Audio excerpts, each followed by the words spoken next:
So Fast X has come out, and it's out. Yeah, this movie isn't good. I want to say two things before I really get into the meat and potatoes of this review. One is all of the people that made this movie are more talented than I am at making movies. It's a miracle that any movie gets made, so I say this with all due respect. This isn't anything personal against anyone involved with the making of this movie. And then the second thing is, if you enjoyed this video, be sure to subscribe. Thanks. Okay, so yeah, Fast X came out. I went and saw it this weekend, and you guys, it's a Fast and Furious movie. I don't know what anyone expected at this point. This franchise went off the deep end a few movies ago. I personally love Fast 5. I think that is a fantastic action movie. I think Fast and Furious 6 is very enjoyable. I really liked that one. Granted, I was in high school whenever that came out, so I was probably the key target audience for that. Furious 7 is where I started to drop off a little bit. I thought it was beautiful what they did with Paul Walker there at the end of that movie, but as a movie, I didn't really love it. I was middle of the road on it. I did not like Fast 8. I did not like Fast 9. And Fast X is just par for the course at this point. Look, I'm realistic. I didn't go into this movie expecting it to be top 10 of the year. I expected to see absolutely ridiculous action sequences that I could laugh at, which I did. I expected to see generic dialogue in any action movie. I expected to hear the word family. I expected them to drink Coronas throughout the film. I expected to see the entire family there. But what I didn't expect was just how much of a mess this movie was. Like, I understand if you're making a dumb action movie, but make a dumb action movie where everything makes sense and it's actually a fully fleshed out film. There are actors in this movie that straight up didn't need to be there. I feel like Ludacris, Tyrese, Sung Kang, Natalie Emmanuel, really their entire plot line didn't matter at the end of the day. It really felt like it was all there for comedic effect, and I didn't think it was funny. Jason Statham is in the trailer, and about the amount of time that he's in the trailer is the amount of time he's in the movie. It's a glorified cameo meant to set up something in Fast 11, I'm assuming, but he straight up didn't have to be there. There are simply too many people in these movies. There are times where you don't see certain characters for like 20 or 30 minutes, including the lead villain, which I gotta say, Jason Momoa is probably the best part of this movie. He understood the assignment. He said, I'm going to be this over-the-top villain. I'm going to be absolutely ridiculous. I'm going to be hilarious. And he did all of that. I thought that he fed into the ridiculousness of this franchise. But it feels like he's acting in a different movie than some of the other actors in this film. Vin Diesel, it seems like his character is too serious all the time and is in a different world than Jason Momoa. Jason Momoa feels like he's acting in Fast X, which is a ridiculous concept in the first place that we've had 10 of these movies already. And we're getting another one, at least one other one. Jason Momoa feels like he's acting in Fast X, whereas Vin Diesel feels like he is acting in Fast 1. Like, it's two very different things. I mean, they just didn't finish the movie. It wasn't a actual ending. You have franchises where it's meant to be sort of a cliffhanger onto the next one, but as a whole, the movie is its movie. Like, Infinity War and Endgame is probably the easiest comparison here to what they are trying to do with Fast X and Fast 11, or Fast X Part 2, whatever they want to call it.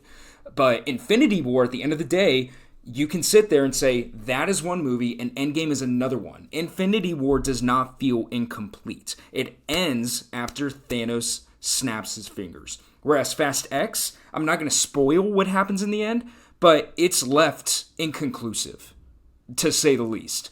So it feels like a very incomplete movie, which is saying something because it's 140 minutes long. Spent so much time in this movie just for it not to be finished, and I'm assuming that the next one is going to come out in like 2025 since they haven't started filming on it. So yeah, heavily disappointing. The writing, like I said before, was just, you could just copy and paste it from any action movie ever. It felt like ChatGPT was making some of the dialogue in this. It's just not enjoyable to hear these characters talk. And again, I recognize the point of these movies isn't for characters to talk and have it be Shakespeare. The point of these movies is to see Dominic Toretto take his Dodge Challenger and drive it off of an exploding dam. I understand that that's the point of these movies, but it doesn't mean that I don't want a good story that's engaging with good characters who I care about. Like, there are plenty of other action movies out there that manage to pull off absolute ridiculous stunts that don't make sense. I mean, John Wick, they literally wrote in the last John Wick movie, a gun that basically has infinite ammo because of how ridiculous the last three were. That movie is ridiculous with some of the stuff that they do, but it's still a great story that I care about with characters who actually seem like characters. They seem like people. At this point, Fast X seems like a parody of the Fast and Furious franchise.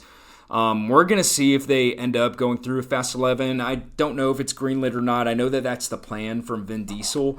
But yeah, I just straight up didn't like Fast X. That's not to say that there isn't good parts of this movie.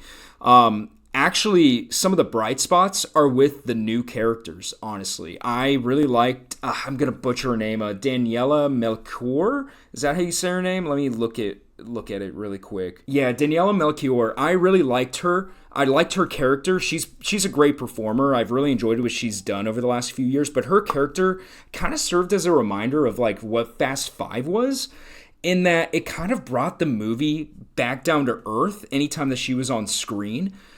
Just with who she is and what her storyline is without any spoilers. And I really dug everything that they did with her character and in the setting where they had her in. So I really liked her. I actually liked Alan Ritchson, his character. He plays Jack Reacher on Prime.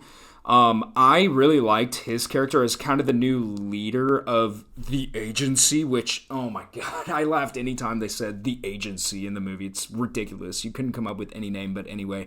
I thought that he was kind of in the same vein of Jason Momoa. He understood the movie that he was in, and he was, this big government guy coming to get the family. Now, the direction that they took his character in, I thought was stupid, but I thought that he was good.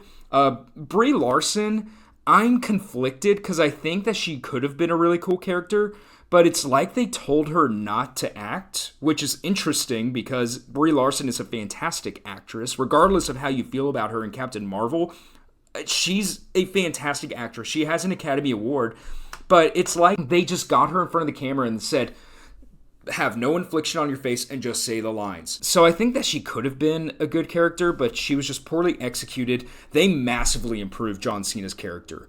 His character in the last one made zero sense for many reasons. Like, you're telling me that Dom had a brother all this time through 8 movies and he never got mentioned. But this movie, they actually leaned into who John Cena is as a performer, and he's an entertainer. Basically, in this movie, Jacob Toretto is kind of like Peacemaker. He's just a lot of fun. Most of his story is with Dom's son, and I think he was a bright spot in this movie. I really liked how they used John Cena here. He's like a golden retriever that can kick your ass. So at the end of the day, you guys, I can't recommend this movie if you're looking for something with good story. You know what you're getting out of a Fast and Furious movie at this point, 10 movies in. So I feel like if you want to go see this movie, you've already made up your mind. If you don't want to go see this movie, it's not for you. But that's everything that I have here with Fast X. Thank you so much for watching the video. Be sure to subscribe if you aren't already, and I will see you next time.